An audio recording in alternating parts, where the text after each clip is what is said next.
इंतहाई अदब व एहतराम मोहब्बत व खुलूस के साथ आक़ाए दो जहां खातिम पैगम्बर अलैहि तहियत व सना की बारगाह में हदिया दुरूद पेश करें। अल्लाहुम्मा सल्लि अला सय्यदिना व शफीना मौलाना मुहम्मद व बारिक व सल्लिम सलातुन व सलामुन अलैका या रसूलल्लाह। इतनी तौफीक दे या रब के जुदा होने पर लोग इतना तो कहें नक्श वफा छोड़ गया। तुम आसमां की बुलंदी से जल्द लौटाना, हमें ज़मीन के मसाइल पे बात करनी है। आपकी बस्ती के दायरे की दस्तारबंदी का ये खूबसूरत मंजर जो भी आपने मुलाहजा किया, अल्लाह ताला है सुन्नत व जमात के इस इरादे को दिन दुनियात चौगी तरक्की अता फरमाए। इस इदारे के बूढ़े रवान सदरुल मुदर्रिसीन जुमला उनके मुआविनीन मुदर्रिसीन, इस इदारे के अरकान और बस्ती के तमाम अफराद को अल्लाह ताला बरकतें रहमतें सादतें मसरतें अता फरमाए।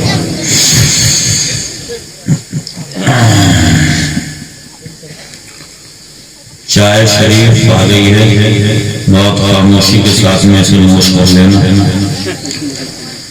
कुछ घंटों के लिए ये मजलिस सस्ती है, जिसका बुनियादी मकसद ये होता है कि कौम को भूला हुआ सबक फिर से याद दिलाया जाए और उसी मरकज पे लौट के आया जाए जहाँ पर इज्जतें सरफराजियाँ हमारा इंतजार कर रही हैं।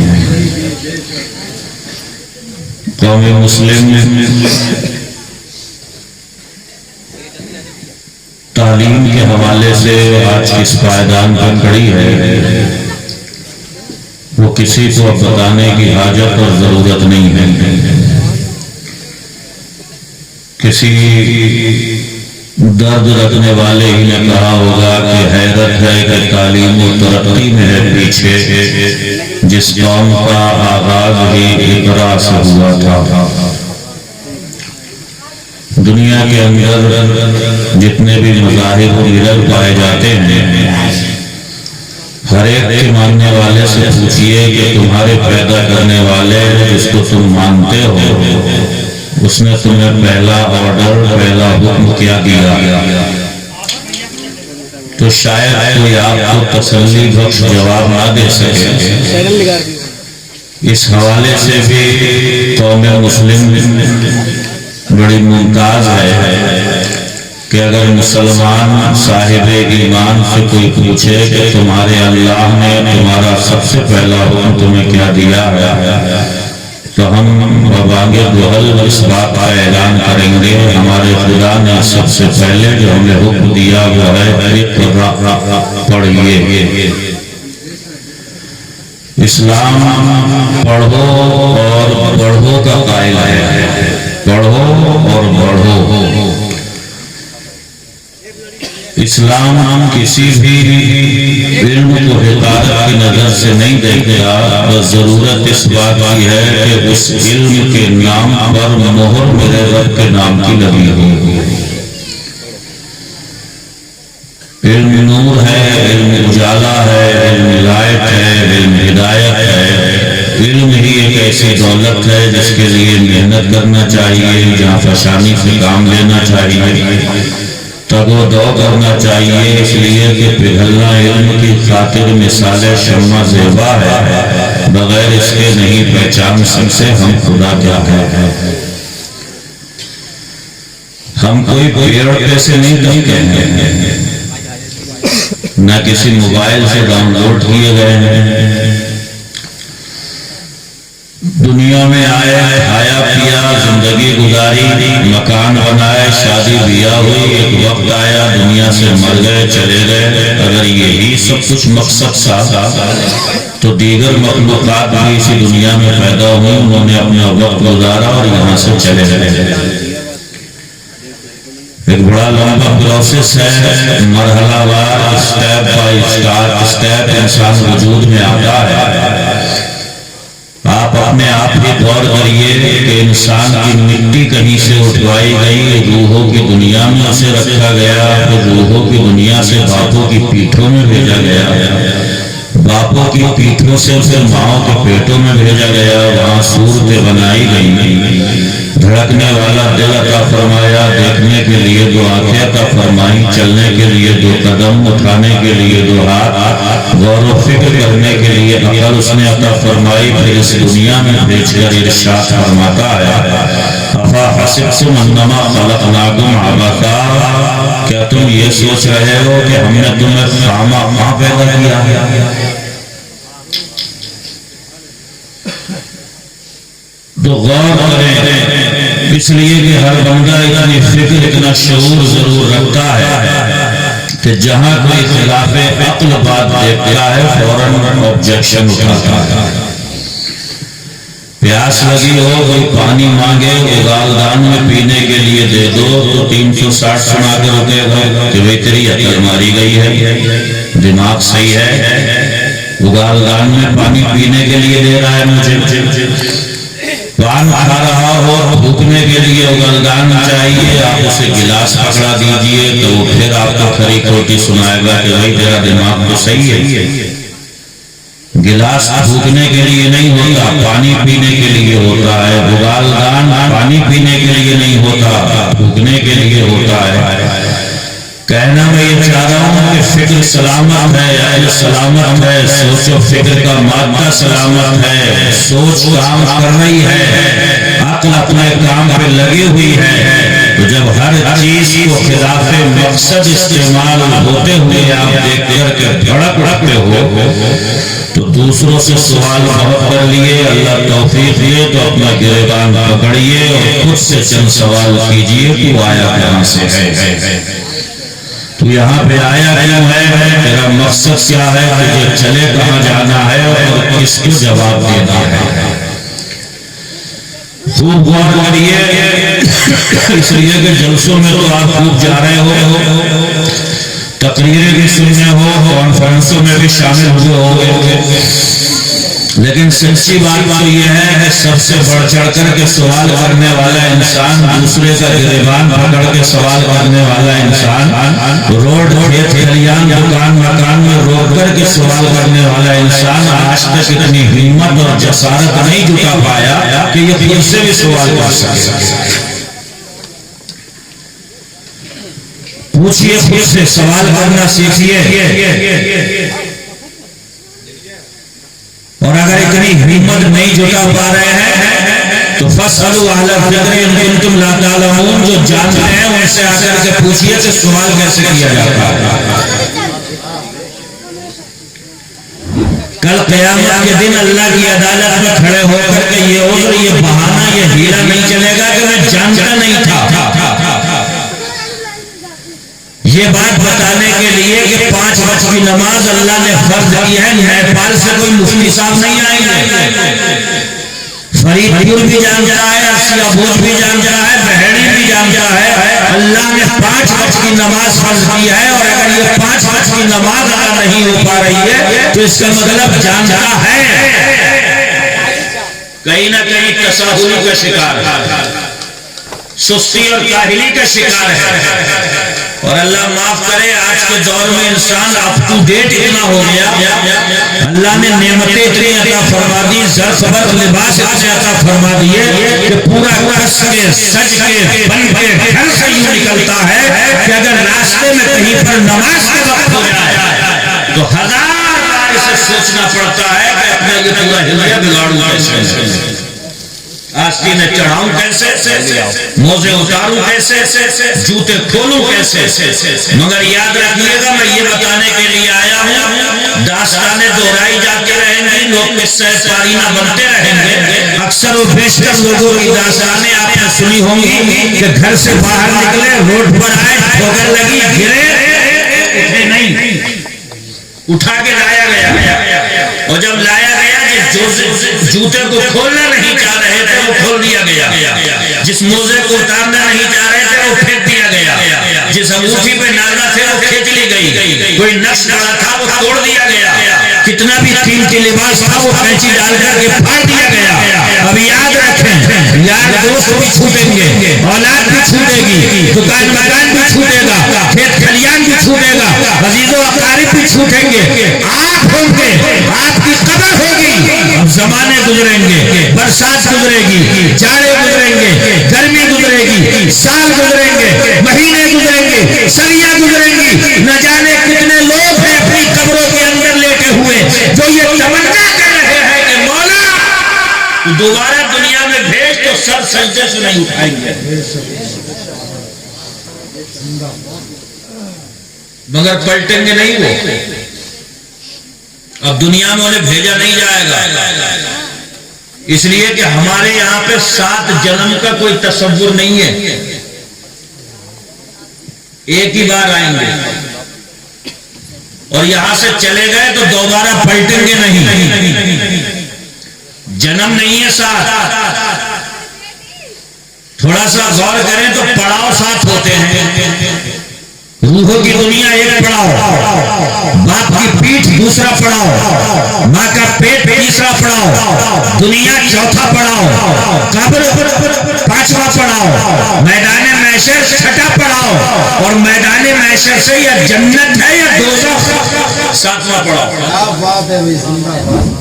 वहां पे जब क्लियर हो जाएगा कि जन्नत की बहारें मिलेंगी या जहन्नम के भड़कते हुए शोले मिलेंगे। उलमा तो बहुत समझा चुके, तकरीरें भी बहुत हो गई, अब आप खुद समझने की कोशिश करिए, खुद गौर करिए, अपने हालात का जायजा लीजिए। ये कौम जिसको हिंदी भी आती है, अखबार भी आता है, जबान की सारी जबानों पे अबूर हासिल करती है ये दुनिया, इसे नहीं आती तो अपने नबी की जुबान नहीं आती है, कब्र की जुबान नहीं आती है, जन्नत वालों की जुबान नहीं आती है। खुदा की कसम, अगर तुम हिंदी में महारत हासिल कर सकते हो, इंग्लिश के एक्सपर्ट हो सकते हो, तो अल्हम्दुलिल्लाह क्यों नहीं सीखी जा सकती, अत्तहियात क्यों नहीं सीखी जा सकती, सना और तहफ्फुज़ और तस्बीह क्यों नहीं सीखा जा सकता। अगर आप मेहनत करेंगे तो बड़े बड़े मोबाइल चलाना सीख जाते हो, कारोबार समझना सीख जाते हो, दुनिया में छा रहे हो, दुनिया को अपनी मुट्ठी में कर रहे हो। अगर अपने उलमा के पास में जा करके, इमामों के पास में जा करके अलहम्दो की एक आयत अगर याद करने की कोशिश करते तो खुदा की कसम आज हर मुसलमान को अगर वो मस्जिद में खड़ा होता तो पूरे तौर पे नमाज पढ़ा रही है। ये शख्स नारे तकबीर, नारे रिसालत, नारे गौसियत, उलमाए अहले सुन्नत, मुफ्ती शारे मिसबाही साहब किबला, गुलशने तहसीने मिल्लत, तुरसे दादा मियां हुजूर जिंदाबाद जिंदाबाद। बहुत अच्छा, हमें चिढ़ नहीं है, हम तो कह रहे हैं इंग्लिश इतनी सीखो कि इंग्लिश जुबान में अगर कोई इस्लाम पर अटैक करे तो मुंह तोड़ जवाब। हिंदी में इतने एक्सपर्ट हो जाओ कि अगर कोई इस्लाम की तालीमात पर उंगली उठाए तो शुद्ध हिंदी में उसका अर्थ करो। मगर सबसे पहले अगर अपने सीने से लगाना है तो कुरान को सीने से लगा, सीखिए जरूर, मगर सबसे पहले कुरान पढ़िए। इसलिए कि बच्चा अगर स्कूल में चले जाने के बाद में छोटा बड़ा छोटू बड़ू ऋण, अब आपसे कोई पूछे कि भाई ऋण तक हो गया, कुछ मिला बच्चे को, तो ये सब कहेंगे कुछ नहीं मिला। इंग्लिश मीडियम में भेज दीजिए, उसका भूत सवार है, ABCDEFGHIJKL तक पढ़वा दीजिए और पूछिए किसी आलिम दीन से कुछ मिला बच्चे को, तो ये कहेंगे कुछ नहीं मिला। मगर खुदा की कसम यही बच्चा है, मदरसा आया, ज़ानुए अदब तय किया, कुरान खोला और कोई लंबी चौड़ी आयत नहीं, कुरान की अलिफ लाम मीम पढ़ता है तो मदीने के सुल्तान कहते हैं ला अक़ूलु अलिफ लाम मीम हर्फुन वला अलिफुन हर्फुन वला लामुन हर्फुन व मीमुन हर्फुन।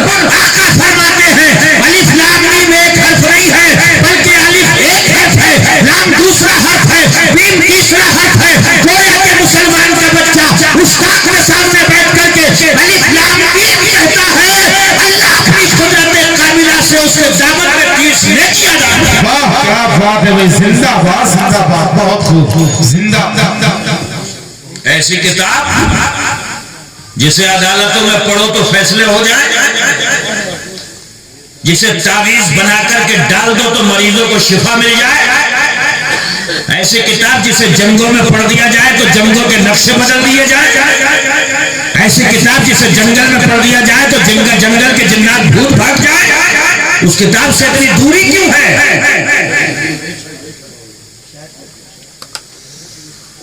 और यह कौम मुस्लिम में है, वरना सदरुल अफाज़िल अल्लामा नईमुद्दीन मुरादाबादी से पंडित कह रहा था, मुझे तुम्हारे कुरान के 14 पारे याद है।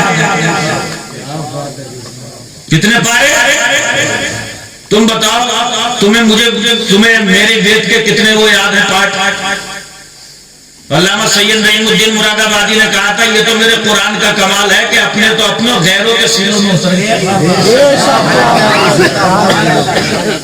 ये मक्के में नाजिल हुआ, मदीने में नाजिल हुआ, सरहदों को पार करते हुए सफर करते करते जहां जहां से नबी का काफिला गुजरा, कुरान की तालीम कसम खुदा की आम होती चली गई।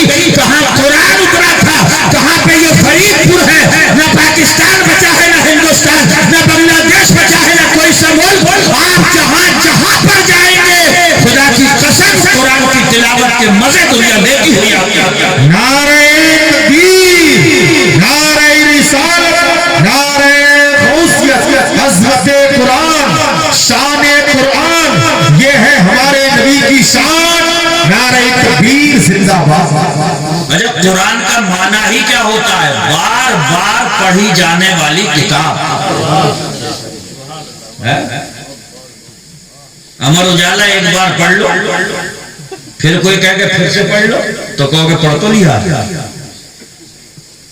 कोई कितना बेहतरीन नाविल हो, कितनी अच्छी किताब हो, एक बार पढ़ लियो, दूसरी बार थोड़ा दिल उकताएगा और तीसरी बार में बिल्कुल तबीयत नहीं चाहेगी। मगर ये कैसी किताब है कि 5 वक्त की नमाज में जब इमाम मुसल्ले पे खड़ा होता है, अल्हम्दुलिल्लाह रब्बिल आलमीन अर्रहमानिर रहीम मालिकी यौमिद्दीन, खुदा की कसम हर बार में नया मजा है, हर बार में नया सुकून है, हर बार में नया इत्मीनान है। अल्लाह ने कुरान के अंदर इत्मीनान ही इतना रखा है, जितनी बार पढ़ते चले जाते हो कुरान हर बार नया मजा देता चला जाता है।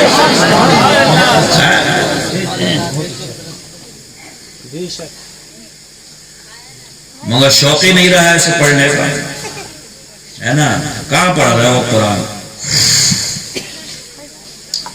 सैयदुल मुफस्सिरीन हज़रत अब्दुल्लाह इब्न अब्बास फरमाया करते थे, लौ दाली कालू बगीरिन लवजदतहु फी किताबिल्लाह, अगर मेरे ऊंट की रस्सी भी कहीं पे गुम हो जाए ना तो कुरान पढ़ के पता लगा लूंगा रस्सी गुम किस जगह पे हुई है। ये है कुरान। हम यही पता नहीं लगा पाए कि हम हैं कौन।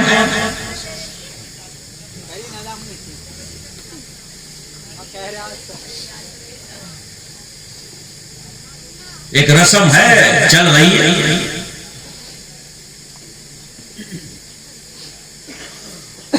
अरे कुरान तो छोड़ो, मुझे तो कभी कभी ये डर लगता है कि मुसलमानों को कलमा ठीक से याद नहीं और खामखा मस्जिदों में कह रहे हैं कि इमाम साहब बखश दो 1.25 लाख मरतबा पढ़ दिया। कोई 1.25 लाख मरतबा नहीं पढ़ दिया। सही करके तलाशों के जितने पढ़ने वाले बैठे होंगे मुश्किल से 5000 मरतबा पढ़ा गया होगा। टुन दाने गिरा रहे हैं, लाला मोहम्मद लाला मोहम्मद लाला मोहम्मद लाला मोहम्मद। ये करना है। अभी कोई साहब तकरीर में भी कह रहे थे कि काफ कहां से निकलेगा और काफ कहां से निकलेगा। जिन्हें यही पता नहीं है कि हे कहां से निकलेगा और हे कहां से निकलेगा, तो कलमा पढ़ रहे हैं।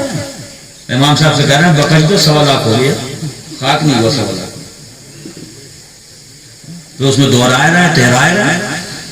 अरे 5000 ढंग से नहीं वो दोहराए रहे।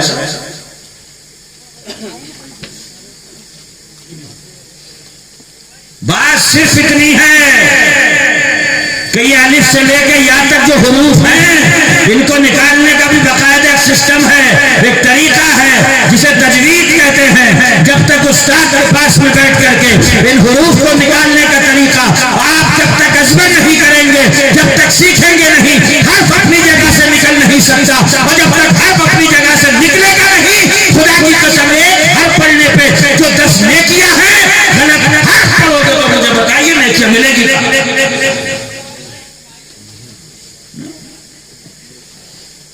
अल्लाह माफ करे, ये यंग जनरेशन जो नौजवान पट्टे कौम मुस्लिम में आ रहे हैं, ये बिल्कुल नील है, एकदम नील, इन्हें कोई सरोकार नहीं। तकरीर का मतलब ये थोड़ी होता है मैं भी आंखें बंद करके सावन भादों की तरह बरस के और आपको बोल बाल के चला जाऊं और आप कह रहे बहुत जबरदस्त तकरीर हो गई। तकरीर का मतलब है दिल पे लगे तो किसी के तो चोट लगे, कोई तो बदले अपनी जिंदगी का धारा। और ज्यादा देर नहीं हुई है, अभी वक्त है, लौट आइए। तुम आसमां की बुलंदी से जल्द लौटाना, हमें जमीन के मसाइल पे बात करनी है। बड़ी जबरदस्त तकरीर हुई, आपका माय खिला के रख दिया, क्या लंबी टाइम मानी साहब। अरे नमाज याद नहीं, वुजू का तरीका याद नहीं, मस्जिद में घुसने का सलीका याद नहीं, जिस बात को खुदा की कसम अभी नमाज ढंग से याद नहीं हो पाई है, जिनको भेजने का मकसद, दुनिया में पैदा करने का मकसद, इस धरती पर उतारने का मकसद, ये मिट्टी उठा करके रूहों की दुनिया में रखना, पापों की पीठों में भेजना, माओ के पेटों में उतारना, सूर से बनाना, दुनिया में भेजना, मकसद ये था। जिसने बनाया है उसी के सामने पेशानी झुकी।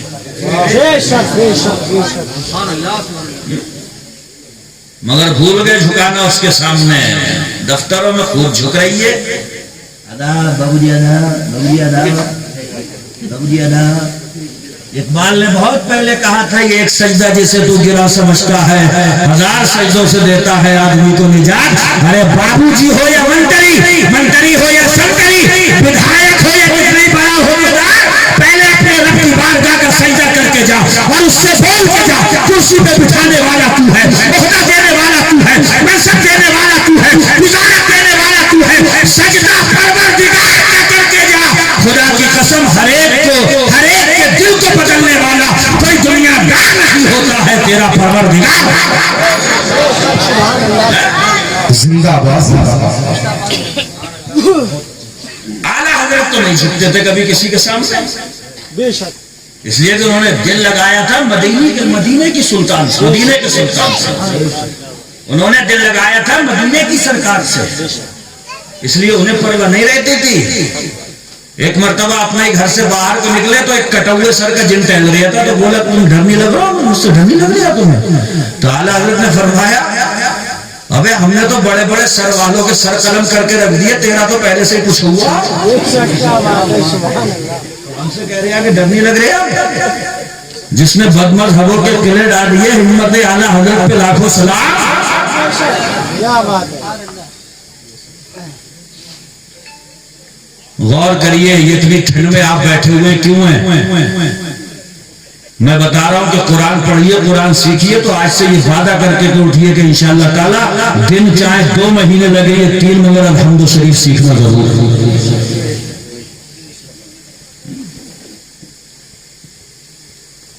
मस्जिदों का निजाम अजीब है, इमाम रखा, उसकी घड़ियां रखी, उसे दे दिए 10-12 गुड्डे कि न संभालो, इनमें से अगर एक भी बितका तो नाम साहब तुम्हारी खैर नहीं है। इमाम दिन भर परेशान है, जरा से कोई चचा मियां ने मुंह बिगाड़ा, इमाम परेशान कि चचा मियां क्या हो गया? कि कुछ नहीं हो गया, बात होगी तुमसे। इमाम के पेट में हौला हुआ कि चचा बिगड़ गए।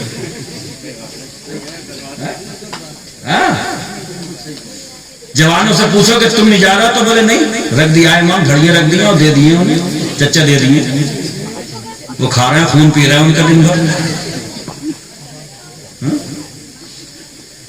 बूढ़े मस्जिद में जा रहे हैं, बहुत अच्छी बात है, मगर जवानी अगर सजदों में मचलने लगे तो सोने पर सुहागा हो जाए, रुकू में जवानी तड़पने लगे तो सोने पर सुहागा हो जाए। एक जवान आवारा गलियों को छोड़ के, सारे नुक्कड़ चौराहों को छोड़ के, अगर सजदे में सर रखकर उसकी किबरियाई बुलंद करने लगे तो खुदा की कसम कब्र मुस्लिम का धारा बदलता हुआ नजर आएगा, मस्जिदों का नजारा बदलता हुआ नजर आएगा। एक बार फिर से वही माहौल देखने को मिलेगा जो कभी मक्के और मदीने में देखने को मिला। नारे तकबीर, नारे रिसालत, नारे गौसियत, उलमाए अहले सुन्नत, मुफ्ती शारी मिसबाही साहब किबला, गुलशने तहसीने मिल्लत, उर्से दादा मियां हुजूर, नारे तकबीर जिंदाबाद। अरे बताओ ये सच्चाइयां हैं कि नहीं है?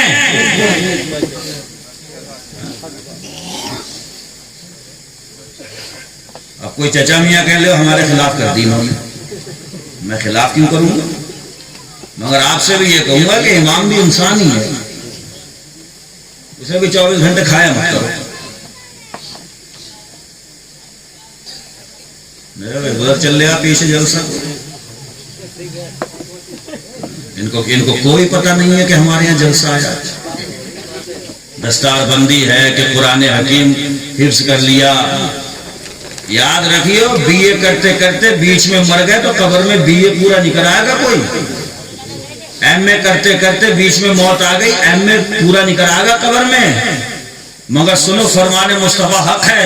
आका फरमाते मन कराल कुराना तुम्मा माता कबला यस्तज़हरहु अताहु मलकुन फअल्लमहु फी कब्रिही व यल्क़ल्लाह व क़द इस्तज़हरहु। हुजूर फरमाते हैं जिसने कुरान पढ़ना शुरू किया और कुरान हिफ्ज़ करने से पहले पहले अगर उसे मौत आ गई, अताहु मलकुन फअल्लमहु फी कब्रिही, उसकी कब्र में एक फरिश्ता आएगा, उसे हिफ्ज़ कराएगा। फिर बरोज़े महशर जब वो उठेगा तो अल्लाह से इस हाल में मुलाकात करेगा कि वो आधा हाफिज कुरान नहीं बल्कि पूरा हाफिज कुरान बन गया। बेशक सुभान अल्लाह, क्या बात है, जिंदाबाद।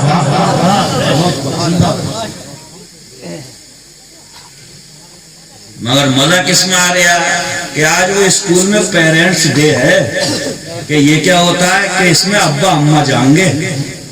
अच्छा अब्बा अम्मा जाएंगे, हाँ तो क्या इसमें होगा क्या? लौंडिया नाचेगी हमारी क्या? हाँ, घर आके बता रहे आप फिर उसे अपनी बेटिया ने बहुत अच्छा प्रोग्राम पेश करा आज स्कूल में, नाची, शर्म मर गई, हया बेच के खाली क्या करा है? इस्लाम की शहजादी नचा दी, अपनी बेटी नचा दी। छोटी है तो क्या हुआ, बुनियाद तो गलत पड़ गई। नाचना तो शुरू कर दिया उसने, बेहयाई की दाग बेल तो पड़ गई। अरे पेरेंट्स डे ही अगर तुझे देखना है, अब्बा अम्मा का दिन है आज स्कूलों में, अब्बा अम्मा बुलाए जा रहे हैं। आज मैं तुझे पेरेंट्स डे दिखाता हूँ, क़यामत का दिन होगा। आका इरशाद फरमाते हैं मन क़राअल कुराना व अमिला बिमा फीही उल्बिसा वालिदाहु ताजन यौमल क़ियामती ज़ौहु अहसन मिन ज़ौइ शम्स। क़यामत का दिन होगा और हाफिज कुरान के माँ बाप को बुलाया जाएगा। क्या बात है भाई, जिंदाबाद। अरे अब्बा अम्मा का दिन भी ऐसा हो कि भरा महशर देखे आप कि हमारे नाम तो नहीं पुकारेगा, ये इनके क्यों पुकारे पड़ रही है कि फलाने साहब इधर आ जाओ। उल्बिसा ताजा उल्बिसा वालिदाहु ताजन यौमल क़ियामत ज़ौहु अहसन मिन ज़ौइ शम्स। भरे महशर में हाफिज कुरान के अब्बा अम्मा के सरों पे ऐसे ताज रखे जाएंगे जिनकी रोशनी सूरज की रोशनी से भी बड़ी। और अहले महशर पूछेंगे ये है कौन, तो जवाब दिया जाएगा हाफिज कुरान के वालिदैन।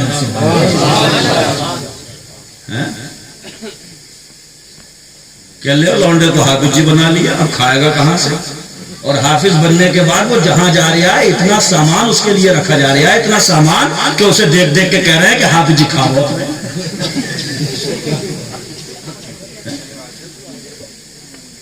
कहो हाफिज बना लो तो कहते हैं खाएगा क्या, और हाफिज बनने के बाद वो इतने माल खा रहा है कि उसे देख देख के कह रहे हैं ये खाओ। अरे तो किसी सूरत को चैन से जीने दो। सही बता रहा हूं। हमारे उलमा को देखो, हुफ्फाज को देखो, खुदा की कसम अच्छा लिबास, बेहतरीन टोपी, 5 वक्ता नमाज, जिधर से गुजर जाए सलाम वालेकुम, जिस दस्तरखान पे बैठ जाए घर वाला कहता है हजरत और कुछ लेंगे। अरे बताओ ये इज्जतें किसने दी? ये कुरान की नहीं है तो किसकी है? और इसीलिए मैंने कुरान की वो आयत पढ़ी, यरफ़इल्लाहु लज़ीना आमनू मिनकुम वल्लज़ीना उतुल इल्मा दराजात। जो इल्म वाले होते हैं उनका मर्तबा अगर कोई दुनियादार बढ़ाता तो घटाया जा सकता था, मगर इल्म वालों का मर्तबा बढ़ाने वाला परवरदिगार आलम है। और जब मर्तबा अल्लाह ने बढ़ाया है तो कोई दुनियादार घटा ही नहीं। सुभान अल्लाह, जिंदाबाद जिंदाबाद।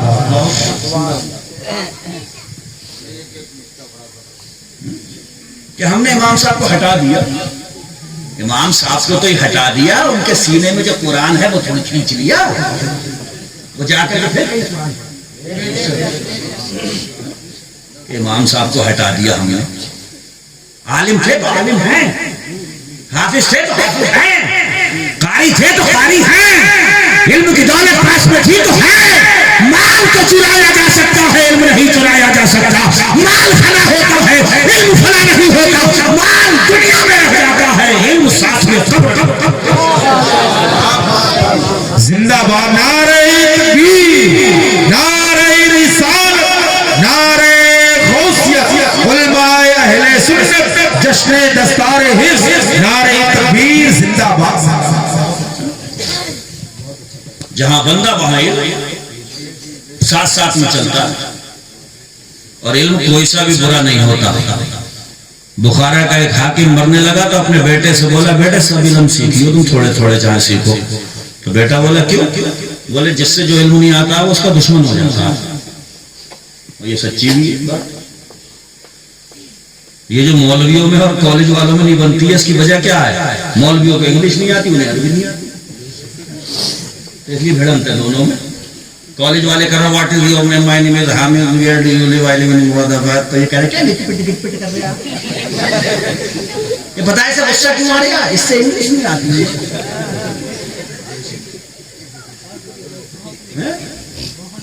और दो मदरसे के आलिम बात करने लगे, मसमूद इसमें मोहम्मद रिजवान है न तस्कुन न अस्कुन फी फरीद। तो वो इंग्लिश वाला कह रहा है क्या पुर कर रहा है? पता है से गुस्सा क्यों आ रहा? इससे अरबी नहीं आती। इंग्लिश भी सीखो, अरबी भी सीखो, हिंदी भी सीखो, संस्कृत भी सीखो। जिस बात का जवाब आपके पास में मौजूद होगा, अगर कोई हिंदी में हमलावर हो, हिंदी में जवाब दो, संस्कृत में बोले, संस्कृत में जवाब दो, उर्दू में हमला करे, उर्दू में जवाब दो, कोई अरबी में हमला करे इस्लाम पे तो अरबी में जवाब दो।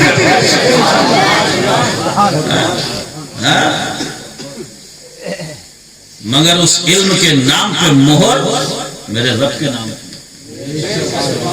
खाली इल्म फायदा नहीं देता है। ये जो बम बरसा रहे हैं, ये इनके पास इल्म नहीं है। इन्होंने इतने बड़े बड़े बम बना दिए, तो ये सब इल्म से तो बना है। मगर बात सिर्फ ये है कि अल्लाह तबारक व तआला जो रहीम है, उसने अपनी रहमत से नवाजा ही नहीं, कि दिल सख्त है। वरना खुदा की कसम हमारा इस्लाम, मेरे आका ने एक सहाबी को देखा, कहा जाओ नमाज पढ़ो और नाखून काटो जाके। इसका क्या मतलब हुआ?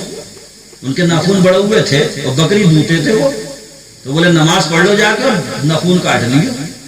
ये नाखून तुम्हारे बड़े हुए बकरी के थन में छिदेंगे, तुम्हें तो एहसास नहीं होगा, मगर उसे तकलीफ होगी।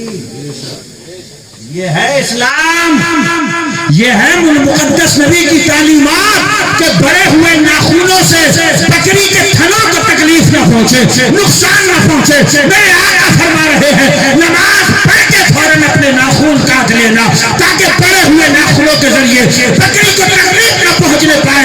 जो बकरी के थनों को तकलीफ न पहुंचने दे, वो किसी इंसान का गला कटाए। इसलिए रहम दिल बनो, एक दूसरे को माफ करने का जज्बा रखा करो। हाँ,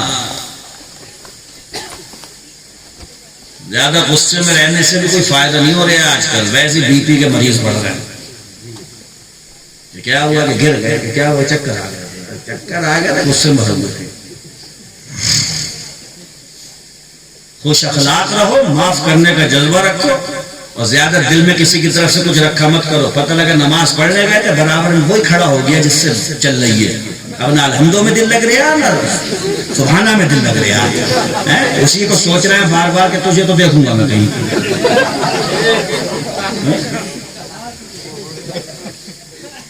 अरे तो रखी क्यों रहो इतना कि नमाज खराब कर दी उसने आके? माफ कर दो ना, गले मिल लो ना। मेरे आका तो फरमा रहे, ईमान वाले से 3 दिन से ज्यादा नाराज ना रहे। यहाँ महीने गुजर गए, साल गुजर गए, तो इमाम साहब कह रहे हैं कि मिल ले। तो कह रहे हैं बात ही मत करिए उस सिलसिले में। कि क्यों नहीं करें? कि दिल फाड़ के रख दिया मेरा। क्यों, क्या फावड़ा वाड़ा कोई नरम गरम कह दी होगी, बात खत्म कर, मिल ले, छुट्टी कर। ज्यादा सोचा विचारी, ज्यादा गुस्सा, ज्यादा बुग़्ज़, कीना कपट, हसद, नफरत, ये बीमार कर रही है इंसान को। एक साहबी रसूल थे, घर में मुस्कुराते रहते थे। बीवी कहने लगी तुम्हें मुस्कुराने के अलावा कुछ और काम नहीं है? तो बोले मैं क्या करूं, मैंने अपने हुजूर को जब देखा मुस्कुराते हुए देखा।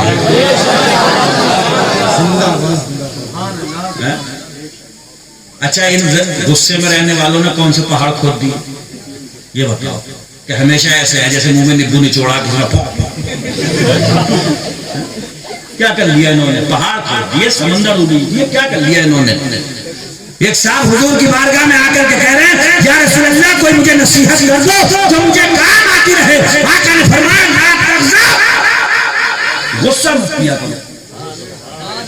क्या फरमाया? जितने घर तबाह बर्बाद हो गए, इल्म की कमी भी है और गुस्सा गालिब आ गया। कितने घर बर्बाद हो गए, फिर हमारे पास फोन करके कभी तो गुस्से में दे दी, गुस्से में दे दी, गुस्से में दे दी। तो ऐसे तलाक कौन देता है कि ले ये गुलाब का फूल पेश कर रहे हो और मैं तुम्हें तलाक देता हूं? अरे गुस्से ही में तो दी जाती है। इसीलिए तो मेरे आका ने फरमाया अगर गुस्सा आ जाए, खड़े हुए हो बैठ जाओ, बैठे हुए हो खड़े हो जाओ, आऊज़ पढ़ लो, और अगर गुस्सा आ जाए तो वुज़ू बना लो। ये सारा का सारा गुस्सा शैतान की तरफ से है। शैतान के दांव को काटने के लिए अगर कुछ है तो मेरे हुजूर की सुन्नत है, सुन्नत है, सुन्नत है। बेशक सुभान अल्लाह। नारे तकबीर, नारे रिसालत, नारे गौसियत, हज़रते मुस्तफा, शाने मुस्तफा, मुफ्ती शारिफ मिसबाही साहब किबला, गुलशने तहसीने मिल्लत, उर्से दादा मियां हुजूर जिंदाबाद, जिंदाबाद। भाई एक हदीस में आका दो आलम फरमाते हैं कल कयामत के दिन तराजू पे अमल तुल रहे होंगे तो सबसे भारी चीज जो होगी तराजू में वो इंसान के अच्छे अखलाक होंगे। क्या होंगे? अच्छे। तो नमाजें चाहे जितनी भी पढ़ ली हो मगर अखलाक ना बिगड़े। मैंने देखा है आदमी परहेजगार हो जाए तो उसके अखलाक खराब हो जाते हैं। पहले नमाज पढ़ता ही नहीं था, अब जुम्मा 8 दिन से नमाज क्या पढ़ने लगा। बच्चे कह रहे हैं अब्बू, तो कह रहे हैं हट जा, लगता बात मत करें मुझसे। बीवी कह रही कहाँ जा रहे हो, तो उससे कह रहा कि अब मैं बात नहीं करूंगा किसी से, मैं नमाजी हो गया हूँ। अरे तू नमाजी हो गया तो बद अखलाक होना क्या गया? तू नमाजी बना है तो और खुश अखलाक हो जा। तू परहेजगार हो रहा है तो और मिलनसार हो जा, बाखलाक हो जा, बाकिरदार हो जा। अरे नेकियां तो अल्लाह के करीब ही बनाती है और जो अल्लाह के करीब होता है उसके अखलाक बिगड़ते नहीं, उसके अखलाक संवरते हैं। हजरत आयशा से लोग पूछते थे हुजूर का अखलाक कैसा था, तो फरमाती काना खुलुकुहुल कुरान, कुरान पढ़ लो यही मेरे हुजूर का अखलाक। देखो कैसी जिंदगी गुजारी, कुछ उनके खुल्क ने कर ली, कुछ उनके प्यार ने कर ली, मुसख्खर इस तरह दुनिया शहे अबरार ने कर ली। और क्या?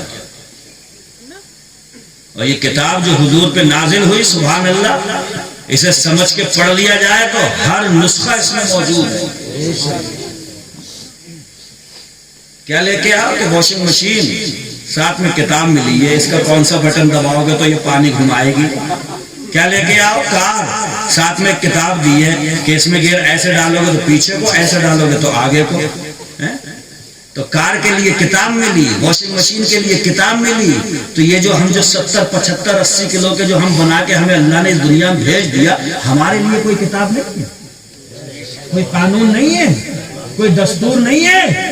अगर वॉशिंग मशीन के लिए कानून बना है, कार के लिए अगर कोई किताब आपको मिलती है तो इस इंसान को चलाने के लिए भी मुस्तफा जाने रहमत के कल्बे अथर पे हजरत जिब्रील अमीन की वसातत से अर्श की बुलंदियों से जो किताब आई है उसी को कुरान कहते हैं, कुरान हकीम कहते हैं।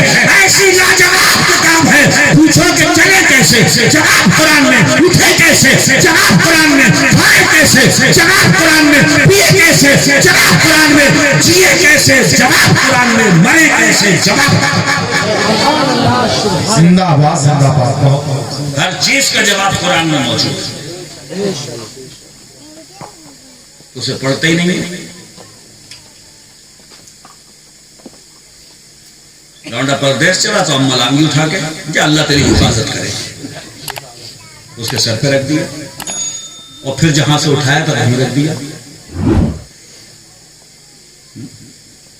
इसलिए बना है मियाँ को आके परेशान करा, मियाँ घर में नहुसत बहुत हो रही है, ताबीज दो। हमने पूछा तुम्हारे ताबीज कै बजे तक सो रहा है? बोले 10 बजे तक। अपने ताबीज सोए पड़े हैं 10 बजे तक घर में। कितनी बेटियां? क्या 3। मैंने कहा कै बजे उठती है? क्या 10 बजे। अपने ताबीज घर में सो रहे हैं, मियाँ को परेशान कर रहे हैं, कह रहे हैं मियाँ ताबीज दो। अरे घर तो बहुत छोटा होता है, जंगल तो बहुत बड़ा है। मेरे आका फरमा रहे हैं कुरान की सूरह बकरा जो 2.5 पारों में है शुरू के, अगर ये जंगल में पढ़ दी जाए तो जंगल के जिन्नात भाग जाए, भूत भाग जाए, चुड़ैल भाग जाए। अगर जंगल में सूरह बकरा की तिलावत कर दो तो जन्नात भूत जंगल से भाग जाते हैं। घर तो बहुत छोटा होता है, जिस घर में सूरह बकरा की तिलावत की जाए वहां नहुसत नहीं, अल्लाह की तरफ से बरकत।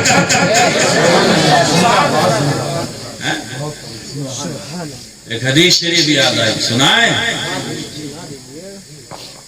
हुजूर फरमाते इन्नर रजुल अल्लज़ी लैसा फी जौफिही शैउन मिनल कुरान कल बैतिल खरीब, जिस सीने में थोड़ा बहुत भी कुरान नहीं है वो खंडर घर की तरह है। बोलो किसकी तरह है? कभी खंडरात में गए हो? खंडरात में कैसी आवाजें आती है? आती है, भूत रहते हैं वहां पे। अरे कभी खंडरातों में नहीं गए हो? खंडरात में टूटे फूटे मकान, उधर हुए मकान पड़े हो, कितना डर लगता है। हुजूर फरमाते हैं जिस सीने में थोड़ा बहुत भी कुरान नहीं है वो वीरान और खंडर घर की तरह है। सीना बिल्कुल साफ है कुरान से, है? और मियाँ से आके कह रहा है मियाँ सर घूम रहा है, शुक्र अदा करके सर ही घूमा है, तुझे तो पूरा घूम जाना चाहिए था। गाने सीने में, गजलें सीने में, दुनिया की खुराफात सीने में, हैं? ऐसा अलाव को बैठ के पूरा भारत का पीएम बन के बातें करेगा कि चीन लड़ गया अमेरिका से, अमेरिका लड़ गया जापान से, और मेरे हिसाब से लड़ना नहीं चाहिए था, मगर मैं ये कह रहा हूँ कि कनाडा को उससे नहीं भिड़ना चाहिए था। ओहो, ऐसा लग रहा है पता नहीं कौन बैठ के बातें लग रहा है। अरे कनाडा और चीन लड़ेगा बाद में, पहले तो खुद से लड़ना शुरू कर। इसलिए कि हुजूर अकरम सल्लल्लाहु अलैहि वसल्लम जब जंग लड़ने के बाद में लौट गए थे, आपका फरमाते थे रजाना मिनल जिहादिल अस्गरी इलल जिहादिल अकबर, हम छोटी जंग करके आ रहे हैं और बड़ी जंग की तरफ जा रहे हैं। तो सहाबा कहते थे या रसूल अल्लाह ये छोटी जंग थी, इसमें सर कट गए, धड़ अलग हो गए, बाजू जुदा हो गए, लाशें तड़प के रह गई हैं, घोड़ों की टापों से जमीन का सीना दहल के रह गया है, जेरो सबर होके रह गया सारा, ये छोटी जंग थी। मेरे आका फरमाते थे हाँ ये छोटी जंग थी, अब हम अपने अपने जो घरों में जाएंगे और ये जो खुद से हमारी लड़ाई है ये बड़ी जंग। खुद से लड़ना बहुत कर रहा है। हाँ?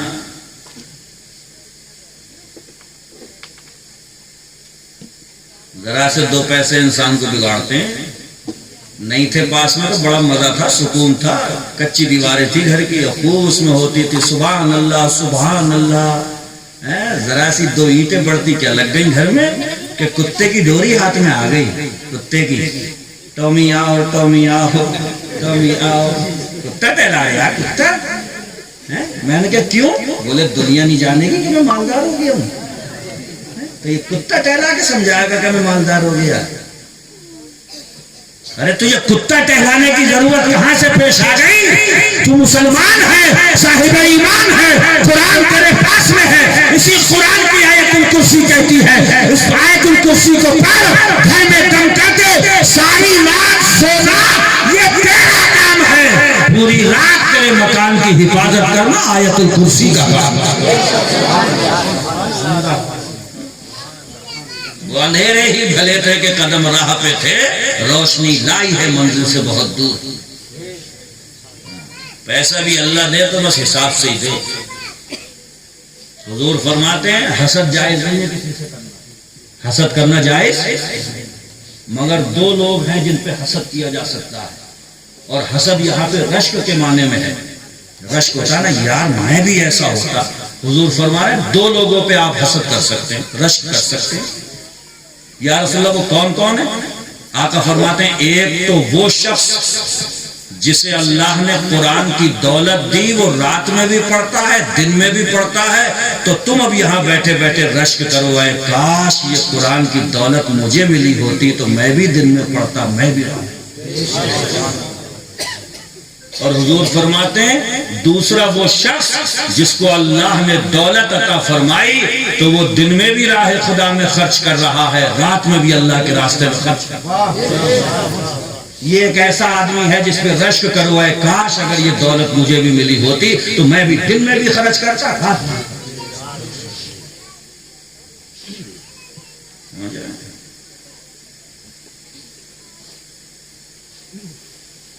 मगर दौलत को जब खर्च किया करो तो तमाशे मत बनाया करो ज्यादा। 200 रुपए भी मदरसे को दे रहा है तो जब तक 6 बार नाम नहीं पुकारवा लिया चैन नहीं पड़ा, बोले एक बार और को गया। लॉकडाउन लगा, मैंने देखा कि जरा से पापों की थैलियां भी बांटने के लिए निकला तो मोबाइल साथ में है, तो कह रहा इधर को आ, इधर को थोड़ा पापे सामने कर, पापे सामने कर, खिंच गया खिंच गया। एक पापों की थैली से उसकी इज्जत खराब करके रख दी, उसकी दस्तार इज्जत उतार के रख दी।